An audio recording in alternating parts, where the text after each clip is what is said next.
Hello friend, मैं नवनीत एक बार फिर से आपका स्वागत करता हूं मेरे यूट्यूब चैनल नॉलेज एनके में। फ्रेंड्स, आज मैं यहां पर एक ऐसे सिरप की बात करने जा रहा हूं जो कि वो लोग इस्तेमाल करते हैं जिनके अंदर खून की कमी हो गई हो, या बहुत सारे ऐसे लोग होते हैं जिनका वजन नहीं बढ़ रहा है, या उनको भूख नहीं लगती है, या उनकी हड्डियां कमज़ोर हो गई है।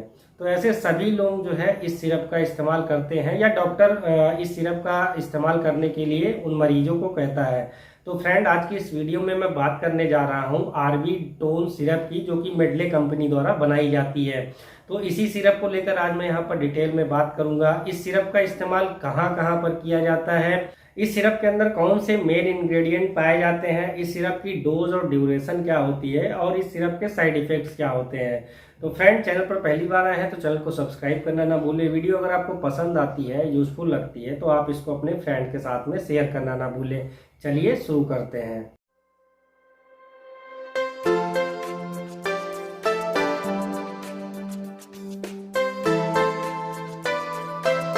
आर्बिटोन जो सिरप आती है वो 200 ml के बॉटल में आती है, और इसके अगर दाम की बात कर ले तो ये 180 से रुपए से लेके 185 रुपए के बीच में आपको किसी भी केमिस्ट शॉप से मिल जाएगी। बहुत ही फेमस ब्रांड है। आपको छोटे से छोटे शहर या बड़े से बड़े शहर कहीं पर भी आपको ये आसानी से मिल जाएगी। अब इस सिरप के कंपोजिशन की बात कर लेते हैं, यानी इसमें कौन कौन से इंग्रेडिएंट पाए जाते हैं।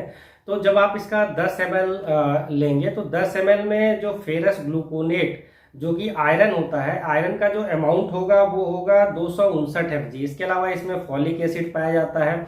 फॉलिक एसिड का जो इसमें अमाउंट है वो 0.5 mg है। उसके अलावा इसमें विटामिन B12 यानी साइनोकोबालामीन भी उसको विटामिन B12 को बोला जाता है, वो इसमें 2.5 mg।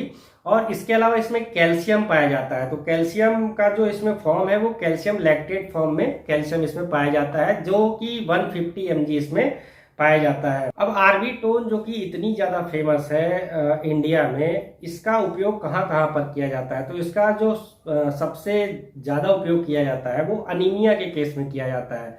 अनीमिया का मतलब ये होता है कि अगर किसी भी व्यक्ति के अंदर खून की कमी हो जाए तो उसको अनीमिया कहते हैं। तो अगर किसी भी जो भी व्यक्ति अपनी जांच कराता है उसमें अगर उसका हीमोग्लोबिन का लेवल 12 पॉइंट के नीचे आ जाता है, इसका मतलब ये होता है कि उसके अंदर खून की कमी है। और अगर ये जो मात्रा है वो अगर 5-6 के आसपास आती है तो इसका मतलब ये है उसके अंदर खून की भारी कमी है। तो ऐसे में जिसके अंदर खून की कमी होती है उसको जो है डॉक्टर रिकमेंड करते हैं कि आप आर्बिटोन सिरप पीजिए। डोज और ड्यूरेशन जो है वो मैं आगे यहाँ पर बताऊंगा। तो जिन लोगों के अंदर भी खून की कमी होती है उनको आर्बिटोन सिरप दिया जाता है। इसके अलावा जो पोस्ट ट्रॉमेटिक पेशेंट होते हैं, यानी कि जिन लोगों को किसी भी तरह की इंजरी हो जाती है, अगर किसी का एक्सीडेंट हो गया या कोई किसी को चोट लग गई, चोट की वजह से उनके अंदर से बहुत ज़्यादा ब्लीडिंग हुई, ब्लड लॉस हो गया, तो ऐसे लोगों के अंदर जब खून की कमी हो जाती है तो वहाँ पर भी आर्बिटोन नाम की जो सिरप है ये उनको दिया जाता है।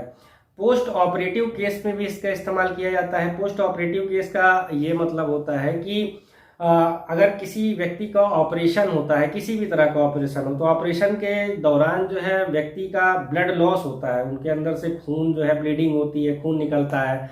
तो ऐसे में ब्लड की कमी उनके शरीर में हो जाती है। तो जब ऑपरेशन हो जाता है उसके बाद फिर उनको आर्बिटोन सिरप दिया जाता है, जिससे कि उनके अंदर खून की जो कमी हो गई हो वो फिर से जो है खून बन जाए। बहुत सारी महिलाएं ऐसी होती हैं जिनको पीरियड जब आता है तो उनके अंदर से ब्लीडिंग बहुत ज़्यादा होती है। ऐसे में चांसेस बहुत ज़्यादा होते हैं कि उनके अंदर जो है खून की कमी हो जाती है। तो ऐसी महिलाओं को जो है आर्बिटोन सिरप रेगुलर बेस पर दी जाती है। और इसके अलावा जो प्रेगनेंसी और लैक्टेशन का केस होता है, तो प्रेगनेंसी के केस में आयरन और कैल्शियम जो है किसी किसी महिला को लगातार दिया जाता है। तो प्रेगनेंसी के केस में भी आर्बिटोन सिरप का इस्तेमाल किया जाता है, जिससे कि महिला के अंदर ना तो कैल्शियम की कमी हो और ना तो आयरन की कमी हो, जिससे कि डिलीवरी के समय अगर ब्लड की कमी हो जाती है तो काफ़ी ज़्यादा परेशानी होती है। ऐसे में अलग से ब्लड महिलाओं को दिया जाता है। तो ब्लड की कमी ना होने पाए डिलीवरी के समय, इसलिए उनको शुरू से ही आयरन और कैल्शियम जो है वो दिया जाता है। और इसके अलावा बहुत सारे लोग ऐसे होते हैं जिनको भूख नहीं लगती है, उनका वजन कम होता है, उनको बड़ी जल्दी थकान हो जाती है, उनको शारीरिक कमजोरी होती है। तो ऐसे लोग भी जिनका वजन नहीं बढ़ रहा है, जो दुबले पतले हैं, तो उनको भूख नहीं लगती। तो ऐसे सारे लोग जो है आर्बिटोन सिरप का इस्तेमाल कर सकते हैं, जिससे कि ये सारी समस्याएं जो है उनके अंदर धीरे धीरे करके खत्म हो जाएंगी। बहुत सारे लोग ऐसे भी होते हैं जिनकी हाथ की हथेलियों या पैर के जो तलवे होते हैं उनमें हल्की हल्की सी जलन होती रहती है, और जलन कभी बढ़ जाती है कभी कम हो जाती है। तो ऐसे लोगों के अंदर चांसेस ये होते हैं कि उनके अंदर विटामिन B12 की डिफिशियंसी हो गई, यानी विटामिन B12 उनके अंदर कम हो, तभी ऐसी समस्या उनके अंदर आ रही है।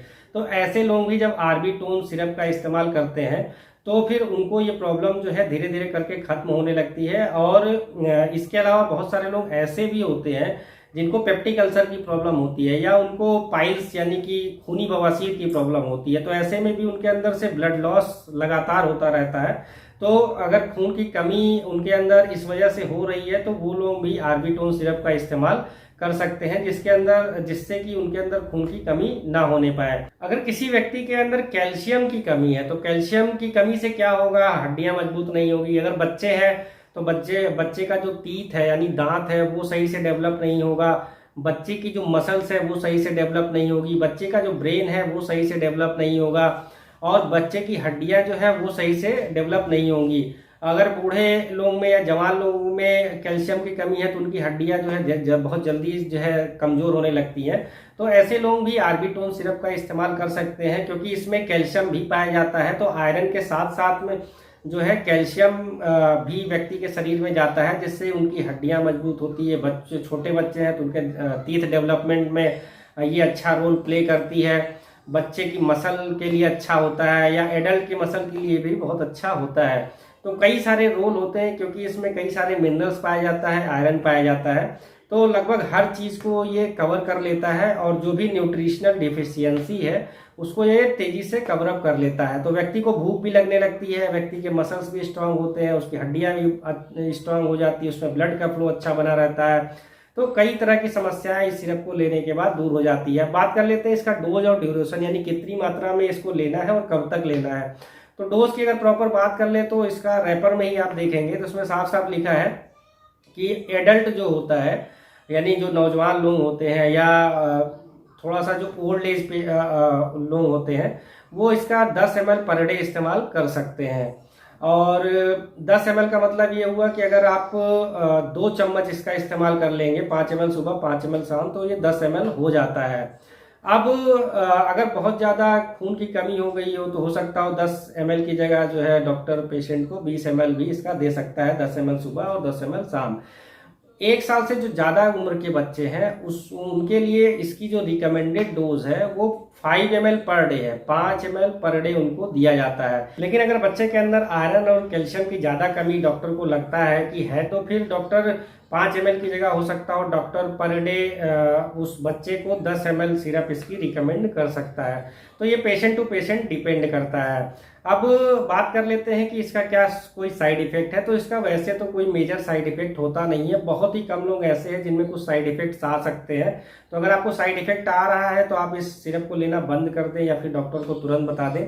साइड इफेक्ट की बात कर लेते हैं तो इसमें जो साइड इफेक्ट आता है वो नोजिया एंड वॉमिटिंग का आ सकता है, यानी कि जी मचलाना या उल्टी की समस्या हो सकती है, क्योंकि कुछ लोगों को इसका टेस्ट अच्छा नहीं लगता। इसके अलावा पेट में हो सकता हो इसको लेने के बाद दर्द हो जाए, या कॉन्स्टिपेशन की प्रॉब्लम हो जाए, पेट साफ होने में दिक्कत हो, जो लैट्रिन का कलर है यानी स्टूल का जो कलर है वो ब्लैक हो जाए। तो अगर केवल यही प्रॉब्लम है कि स्टूल का कलर बदल रहा है, तो जब भी आप इसको बंद करेंगे ये जो है अपने आप ठीक हो जाएगा। इसको कितने दिन तक लेना है ये डिपेंड करता है, जैसे कि अगर आप इसका रोज इस्तेमाल कर रहे हैं, महीने भर आपने इसका इस्तेमाल किया और आपको लगता है कि खून जो है अब आपके अंदर बढ़ गया है, तो आप एक बार अपना ब्लड टेस्ट करा लीजिए। अगर आपका जो ब्लड हीमोग्लोबिन का लेवल है वो 12 पॉइंट तक आ गया है या 12 से ज़्यादा हो गया है, तो आप इस सिरप का इस्तेमाल करना बंद कर सकते हैं। नहीं तो आप इसको अगर और आगे लेना चाहते हैं तो आप मैक्सिमम 3 महीने तक रेगुलर इसको ले सकते हैं। उसके बाद आपको इसको बंद करना पड़ेगा, और 1-2 महीने का गैप देने के बाद आप इसको दोबारा से स्टार्ट कर सकते हैं। अगर इसको लगातार 3 महीने लेने के बाद भी आपके अंदर आपने ब्लड टेस्ट कराया और आपको ये दिख रहा है कि आप में कोई भी इम्प्रूवमेंट देखने को नहीं मिल रही है, ना तो आपको आपके अंदर जो शारीरिक कमजोरी थी वो सही हो रही है, ना आपके अंदर ब्लड बढ़ रहा है, या और जो भी समस्याएं थी आपके अंदर उसमें कुछ भी इम्प्रूवमेंट देखने को नहीं मिल रहा है, तो इसका मतलब ये है कि जो आपका ये सारी समस्याओं का कारण है वो कुछ और है। तो ऐसे में डॉक्टर आपकी कुछ और जांचें करा सकता है, जिससे कि सही पता चल सके कि ये जो समस्याएं हो रही हैं वो किस वजह से हो रही हैं। तो फ्रेंड, आशा करता हूँ आपको मेरी ये वीडियो पसंद आई होगी। आपका बहुत बहुत धन्यवाद।